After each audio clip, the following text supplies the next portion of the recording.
Você já parou para pensar naquela dor no ombro que não passa e é uma dor que espalha, né? Não fica num ponto só, e incomoda às vezes para levantar o braço, ou às vezes só incomoda para abaixar o braço e parece que perde a força, já fortaleceu, né? Porque te falaram que precisava fortalecer, já fez tratamento e não teve sucesso, né? Com os exercícios para o ombro.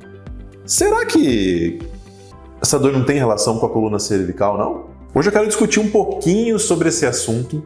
Eu sei que às vezes a literatura diverge um pouco, mas a gente já sabe que existe uma grande relação dos sintomas no ombro relacionados à coluna cervical, ao pescoço. Bora lá pro conteúdo que a gente tem bastante coisa para conversar.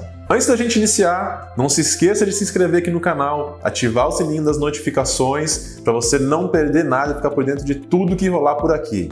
Tem bastante conteúdo bacana ainda para sair e, claro, manda sua pergunta, manda sua dúvida, sua crítica, sugestão, que vai ser um prazer te responder e te ajudar. E muitas vezes a sua pergunta, a sua dúvida, além de ser dúvida de outras pessoas que a gente pode ajudar também, pode virar um conteúdo. Já pensou nisso? Acho que para a gente falar sobre isso, a gente tem que entender uma coisa da fisiologia natural aí do corpo, né? A musculatura do ombro, ela é inervada pelo plexo braquial, que sai da coluna cervical. Então, já existe essa relação entre dermátomos e miótomos da coluna cervical em relação ao quadrante superior. Vamos pensar que a gente vai pegar a região da escápula, húmero, cotovelo e até mãos. Mas vamos focar aqui nessa região do ombro. A gente tem um manguito rotador, que é um grupo formado por 4 músculos, super importante para a gente manter a estabilidade do ombro. Erroneamente se associa sempre a dor no ombro a uma fraqueza do manguito rotador. E aí vem a minha pergunta: será que é fraqueza mesmo? Ou a gente tem uma hipótese de que realmente a informação motora não está chegando de forma adequada? Essa é uma hipótese que ainda existem alguns estudos que precisam ser feitos para comprovar, mas já existe um grupo que já estuda isso, né? Principalmente com as intervenções do MDT, do método Mackenzie, onde eles estão realizando os estudos que eles chamam de expose, né? De sintomas nas extremidades relacionados à parte central, que seria a coluna, ou seja, então, com intervenções na coluna, a gente alivia sintomas relacionados às extremidades. No caso aqui, coluna cervical e ombro. Então, olha que importante essa relação e essa hipótese onde a gente pode testar. E como que a gente faz isso para testar?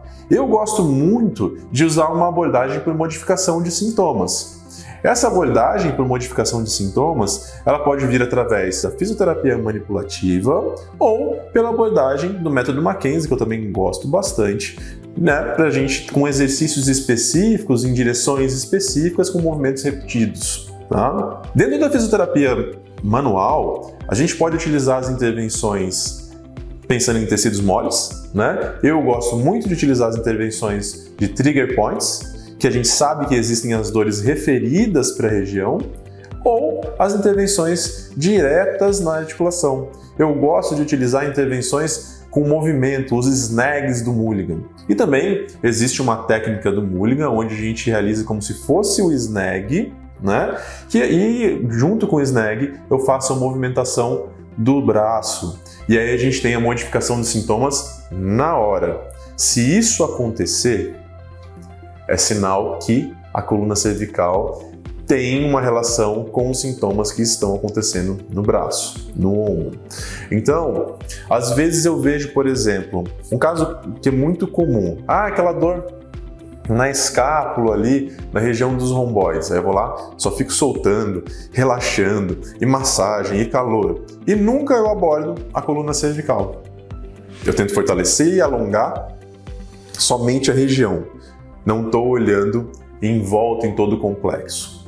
Nós, como fisioterapeutas, temos a obrigação de olhar todo o complexo que faz parte do movimento, porque a gente precisa e tem recursos para realizar um diagnóstico diferencial. Essa abordagem por modificação de sintomas, eu ouso dizer que é uma coisa exclusiva do fisioterapeuta que trabalha com a parte musculoesquelética, porque a gente consegue modificar sintomas momentaneamente e de forma imediata. Aí vem a pergunta, né? Bernardo, mas beleza, o que é então? O porquê que está sendo essa dor, né?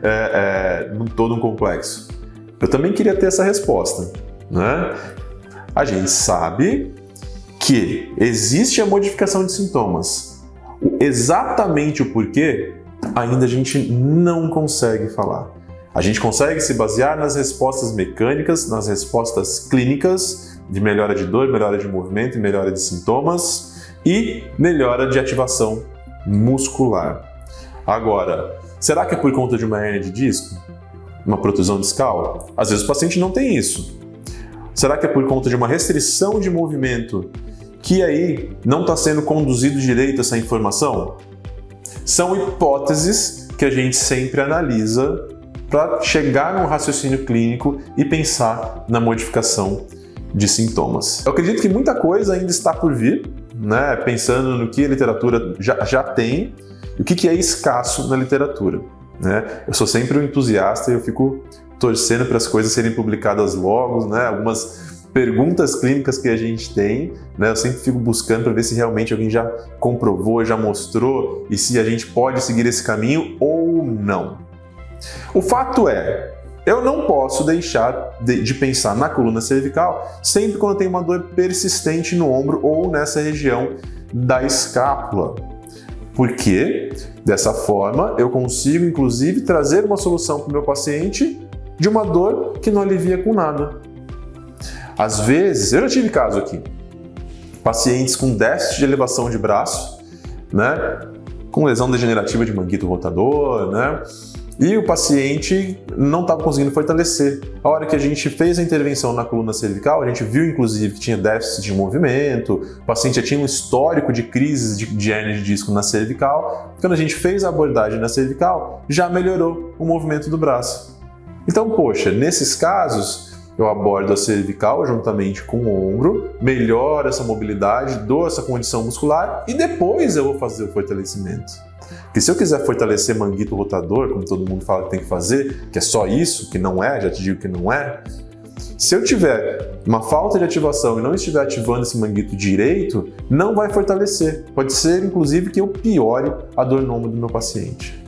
Olha como é complexo e legal de estudar. Espero que esse vídeo também tenha te ajudado a solucionar algum problema ou pensar na solução de algum problema daquele paciente que está enroscado, não está melhorando e você nunca tinha feito essa abordagem diferencial. Não se esqueça de se inscrever aqui no canal e ativar o sininho das notificações para você não perder nada de conteúdo.